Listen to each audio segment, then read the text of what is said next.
Para esse papo eu recebo a Josefa Oliveira, que é do Conselho Ribeirinho e do Movimento Xingu Vivo para Sempre, e recebo também a Tainá Mamed, que é assessora de projetos do Fundo Brasil. Tainá, Josefa, sejam muito bem-vindas, um prazer receber vocês duas por aqui.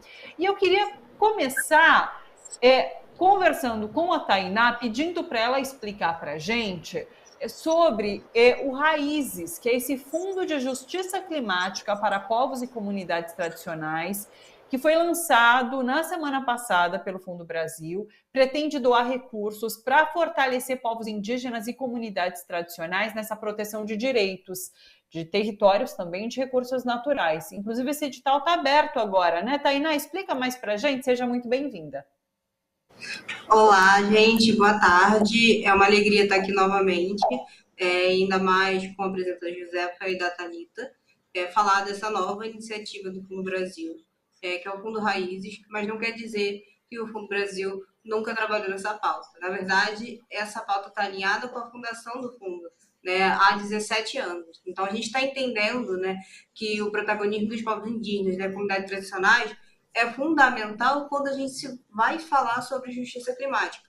Então, até porque são esses povos que vão proteger o território, não faltam evidências de que essas populações elas preservam os territórios e que eles são os verdadeiros defensores climáticos. Então, existe até uma discussão, né, que às vezes essa terminologia, né, de justiça climática ela tem um conceito que ainda está em construção, e aí muitos defensores de direitos humanos e defensores climáticos ainda estão, né, trabalhando nessas práticas, sabendo que são defensores do território.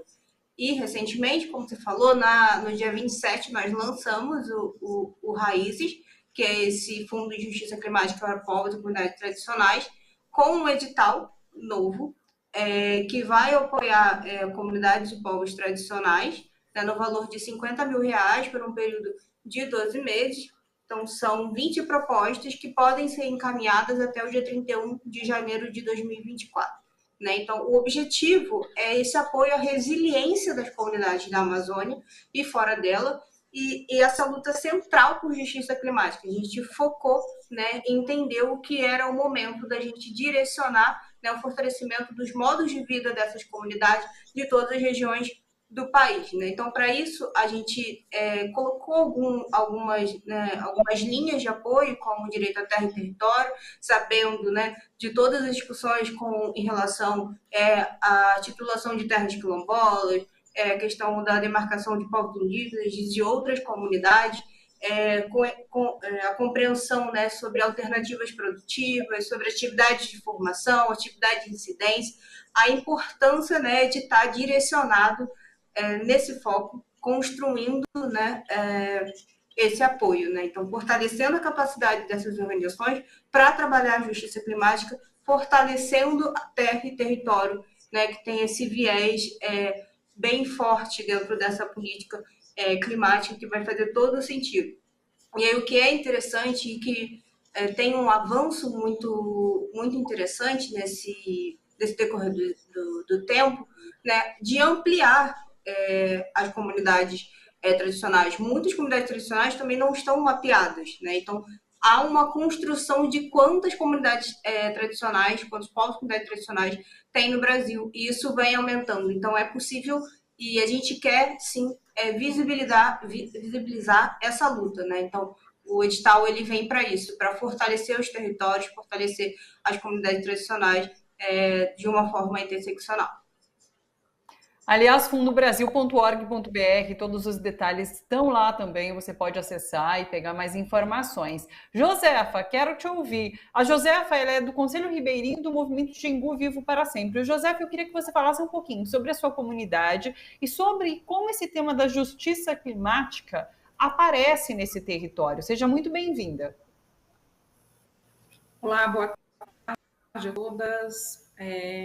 Eu sou de uma comunidade que fica localizada no Rio Xingu, aqui em Altamira, Pará, e como já foi anunciada, eu faço parte desse movimento, né, que surgiu, o Mundo Vivo surgiu em 2008, em resistência à construção da usina hidrelétrica de Belo Monte, Conselho Ribeirinho surgiu em 2016, após a desterritorialização das comunidades ribeirinhas que foram impactadas pelo empreendedor Belo Monte.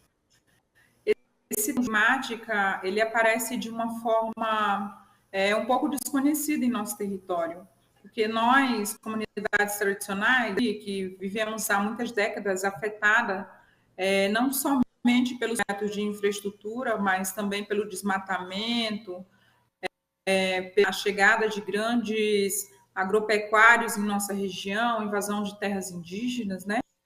Nós vivemos uma injustiça ambiental e as comunidades ribeirinhas, né, os membros dessas comunidades, eles são muito injustiçados, são muito impactados.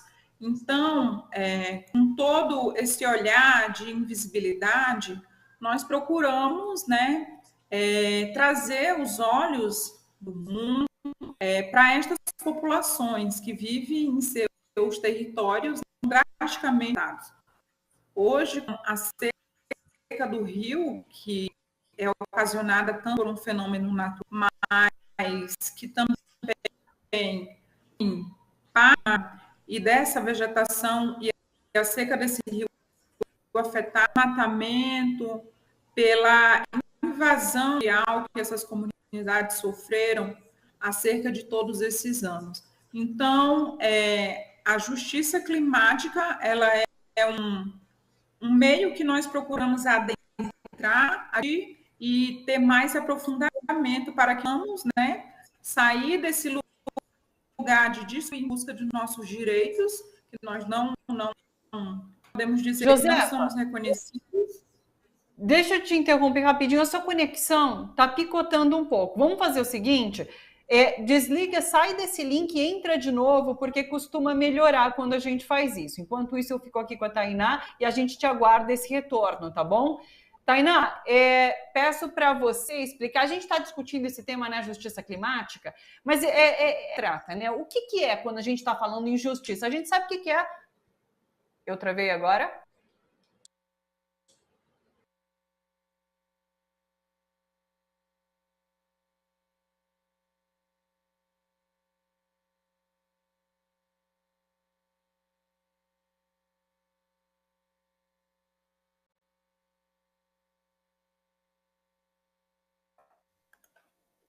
Alô, voltei. Voltei. Travamos. Eu acho que a nossa convidada também travou, né? Acho que travamos todos, inclusive. Foi isso, não foi? Ah, foi a rede toda que travou. Então, pronto, voltamos, Tainá. Estamos juntas novamente, falando sobre justiça climática. E é isso. Quando a gente fala sobre mudanças climáticas, a gente já sabe o que significa. Mas e justiça climática? O que é isso? Explica para a gente, Tainá. E a Josefa voltou, daqui a pouquinho eu boto a Josefa de volta na nossa conversa também. Travou tudo aqui, mas vamos voltar aí com essa pauta que está super quente. Tão quente que eu acho que derrubou até a nossa conexão, né? Mas é muito interessante perguntar o que é justiça climática. Até porque existem diversos desdobramentos do que seria justiça climática. Eu vou situar que justiça climática é compreender como as comunidades e como as populações tradicionais estão lidando com isso. Como que as comunidades estão trabalhando sobre esses impactos climáticos, protegendo o seu território. Isso também, para falando na proteção das florestas, também como os territórios periféricos. Não dá para entender essa questão das mudanças climáticas somente pensando nas florestas, mas quem está ali nos territórios periféricos. Mas vamos pensar um pouco, né, voltar um pouco numa questão um pouco mais conceitual, digamos, né, que a justiça climática ela vai surgir como um desdobramento da justiça ambiental. Então, trabalhando a questão dos impactos desproporcionais das mudanças climáticas em um grupo, né, específico, ou em determinados grupos sociais. Então, esse termo ele foi usado em 1990, que falava sobre a denúncia, né, de uma indústria de petróleo como uma principal responsável pelas emissões de gases de efeito estufa. E tem uma autora, que é a Susana Boras, que ela é da Espanha, e que ela vai falar que o conceito de justiça climática, ela vai sendo empregada em documentos internacionais.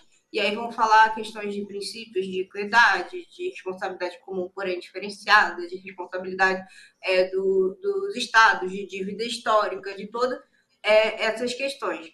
Até se chegar, né, dentro da Convenção 4 das Nações Unidas sobre Mudanças Climáticas, né, em mais ou menos 1992. Porém, ela só recebe esse reforço lá em 2015, quando entrou no preâmbulo do Acordo de Paris, que é o grande braço, né, dentro dessa questão das mudanças climáticas. Né, e se discute, né, tem uma questão de previsão constitucional sobre o Acordo de Paris como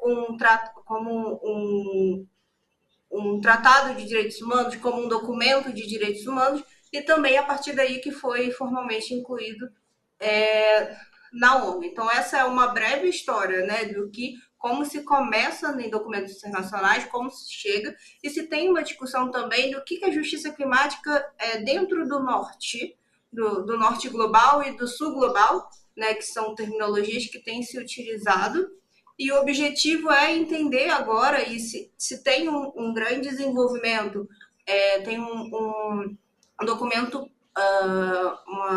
um livro muito importante, Quem Precisa de Justiça Climática, do Observatório do Clima, que foi elaborado pela Andrea, e mais uma pesquisadora, se não me engano, Letícia, que é bastante interessante, que vai trazer esse viés, trazendo todas as comunidades tradicionais e todos os aspectos nesse sentido. Como também tem um documento, um livro do racismo ambiental e emergência climática do Peregum, que saiu recentemente e que vai trabalhar essa questão do racismo ambiental, que foi o racismo ambiental que foi trazendo esses desdobramentos, trabalhando essa injustiça, né, essa injustiça ambiental, essa justiça climática. Então, isso tudo para entender que existem pessoas que foram, historicamente, se beneficiaram, se desenvolveram nas emissões de efeito estufa e que estão acumulando e que estão vivendo às custas de outras pessoas, né? De pessoas que devem ter seus direitos reconhecidos, respeitados. Então, a gente precisa pensar, né, necessariamente em responsabilidade, pensar em como defender, né, esses impactos, como construir o que é justiça climática para os nossos povos, para os povos e comunidades tradicionais. Então, é muito importante ter José aqui para a gente entender o que cada povo e cada comunidade está falando sobre justiça climática. Então, o objetivo do fundo é esse, ouvir o que essas comunidades e povos tradicionais estão dizendo como justiça climática e trabalhar para descentralizar o recurso, fazer formações para a gente alcançar, né, essas metas que estão sendo colocadas. E aí, só para finalizar, né, e não menos importante, por isso que tem um movimento falando, né, que a gente não pode ter justiça climática sem ter justiça racial, que não há justiça climática sem diálogo com os povos periféricos, e que a sociedade como um todo precisa pensar, né, de qual é o papel dela e como contribuir para reduzir, né, tanto desmatamento como contribuir para o fortalecimento dessas comunidades e ter seus direitos garantidos. Perfeito. Josefa, você falava sobre o rio estar seco e os impactos das mudanças climáticas atuais na sua comunidade, no seu território. Eu queria que você falasse um pouco mais sobre isso e o que vocês pensam em relação à reparação de danos, né, históricos e também as perspectivas de convivência saudável com o meio ambiente, né? Me fala um pouquinho sobre isso. Então, retomando, né? Primeiramente, para nós ter uma justiça climática dentro da nossa região, nós precisamos de reconhecimento de todos esses impactos ambientais que acontecem há muitos anos, desde a abertura da Transamazônica, e com a chegada da usina hidrelétrica de Belo Monte, isso ficou cada vez pior. Né? Então, são desmatamento, e aí com as secas naturais do rio, isso piora cada vez mais. Temos sumiço das espécies de peixe, que isso afeta as comunidades de pescadores, o povo ribeirinho, que depende do peixe para sobreviver. E aí nós temos também as comunidades que são afetadas com a seca extrema, comunidades que vivem no trecho de vazão reduzida do rio. Então, eles têm a mobilidade prejudicada, né? Tem sumiço de espécies que eles são sua fonte de renda e alimentação, e as comunidades indígenas, né, como são indicadas, porque esse rio ele foi barrado com um racismo, né, de que as comunidades elas não seriam afetadas, mas eles não pensaram nas comunidades para cima desse barramento e tiveram o seu rio alagado. Né? Então, fica uma coisa um pouco confusa. Agora o reservatório está seco, a Volta Grande do Xingu está mais seca ainda, né? E o trecho que compõe essa Volta Grande do Xingu está mais seco ainda. E nós também podemos falar das comunidades que ficam acima desse reservatório, que são comunidades que sofrem todos esses impactos, e elas são comunidades que não são reconhecidas como impactadas, né? Que são as comunidades acima do reservatório, que chama a parte alta do rio Xingu. Né? Então, para a gente falar de justiça climática, né, nós precisamos pensar em mecanismos que possam levar a essas comunidades tradicionais, povos indígenas, ribeirinhos, pescadores, comunidades que vivem em torno e nas ilhas de beiradões do rio Xingu, a ter conhecimento desse tema, né, e buscar o que realmente possa recompor, né, o meio ambiente vivem, fazer frente ao desmatamento, buscar soluções de recomposição do rio, da pesca, né, lutar pela desfaunação, porque não devemos pensar somente na vida humana, mas também nos animais que estão sendo mortos com desmatamento, porque com muitos animais mortos, nós também perdemos algumas espécies que eles são responsáveis por essa reprodução. Né? Então, pensar na justiça climática seria, primeiramente, ter o reconhecimento dos impactos ambientais a essas comunidades que são invisibilizadas, né, até os dias de hoje, não somente colocando como culpa a elétrica de Belo Monte, mas em todos os termos de impactos ambientais possíveis que vocês possam imaginar, que é o desmatamento, a pecuária, a ampliação da retirada da mata para se tornarem pastos para a criação de gado, né? E pensar na recuperação de todas essas áreas. Hoje, as comunidades ribeirinhas aqui que foram retirar a construção da usina hidrelétrica, elas lutam por um território desde o ano 2016, que esse território ele vai abrigar 322 famílias que antes viviam nas ilhas e beiradões do Xingu. Então, o que essas comunidades vão fazer ao chegar nesse território que está muito impactado?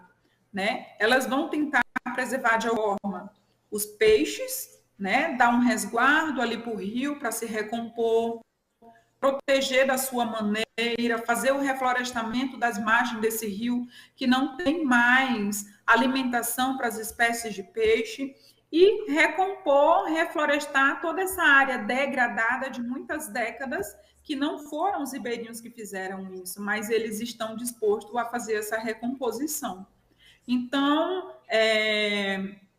o Fundo Brasil, né, ele é uma parceria muito grande que tem essa sensibilidade de chegar até a ponta, que são essas comunidades que sofrem esse racismo ambiental, são invisibilizadas, não têm reconhecimento desse impacto e não têm recursos para lutar em busca de tudo isso. Então, o fundo que chega e nos dá essa oportunidade se sente assim muito gratificado, né, por este reconhecimento de ter alguém que nos ouve.